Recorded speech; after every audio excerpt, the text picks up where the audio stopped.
getting discovered was an extension of learning to be really thoughtful, learning to stick up for myself. There were a lot of venues in town that every venue in San Diego wanted me to pay them.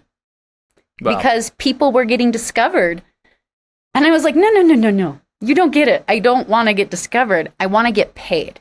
I need to get paid. I cannot sing in your coffee place or your restaurant for free. And I should mention, I think this is the early 90s when like everybody is looking for the next Nirvana. So like Stone Temple Pilots were from San Diego. And there's a bunch of other bands we've never even heard of that were signed to Sub Pop and all these labels because everyone thought there was a gold mine in grunge, right? So I can understand some of these clubs are like, you want to get discovered? Come play here, pay us. Yeah. Yeah, I remember every venue wanted the minimum of $200. And I was like, I literally was like, how is this happening to me? And my friend was playing in a coffee shop. He was really popular. He was a singer-songwriter. Let me do his gig with him. I knew I maybe would get door money, most likely tip money. He was a super nice guy. So I go in there. Hogan? No, his name was Gregory Page. He's still performing. You can look his music up. Okay. He packed the place. This place was packed. It was like a $5 cover charge. And I settled out my whole life, in bars. So I told him which one's the owner, I'll go settle out. It was this woman. So I go up to her and I said, hey, I'm here to settle out for Gregory. And she goes, what do you mean? And I was like, well, I'm here to, whatever, get my money. Like, where's the money? And she goes, oh, no, we keep the door money. And I was like, excuse me? I go, all of it? And she goes, yeah, all of it. And so I'm sarcastic. I was like, oh, cool. Well, how much did you make on food and beverage? I'll take that. If you're going to keep the door money, I'll take your food and beverage money. She looked at me incredulously and she goes, I keep that too. I was livid.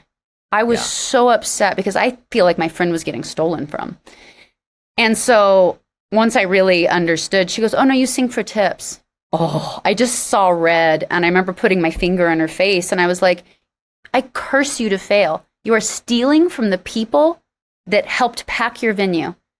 I was like, you are destined to failure. And I was like, keep your tips. I'm an idiot. I needed the tips. Why didn't I take the tips? We don't know.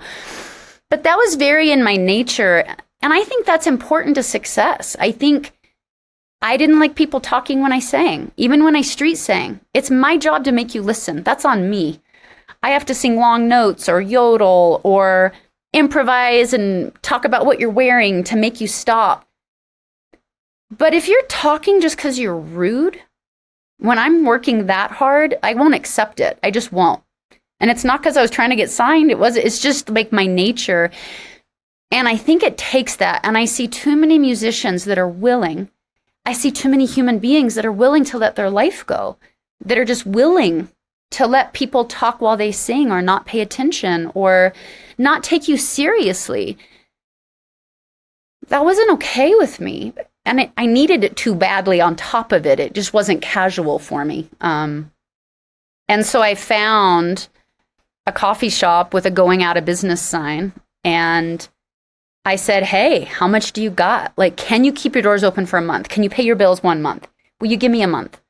And if I bring enough people in here in a month, I get the door money, all of it, every dollar. You get the coffee and food and beverage. And her name was Nancy.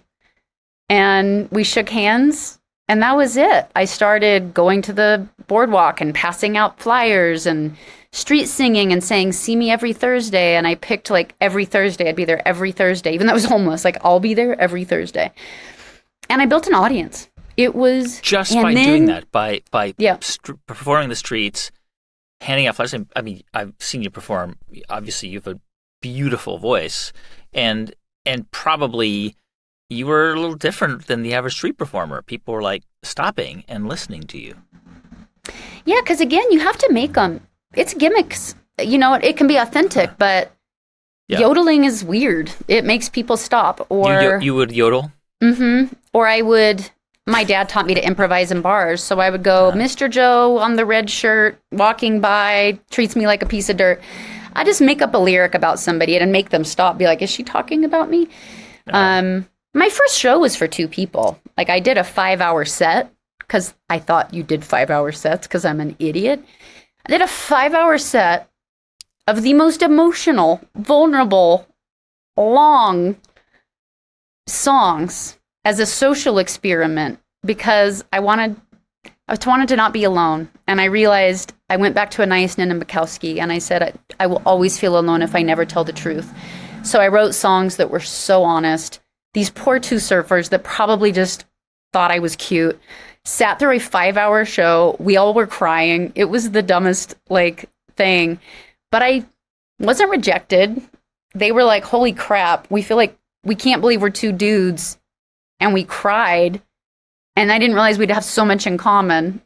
And it made me feel less alone.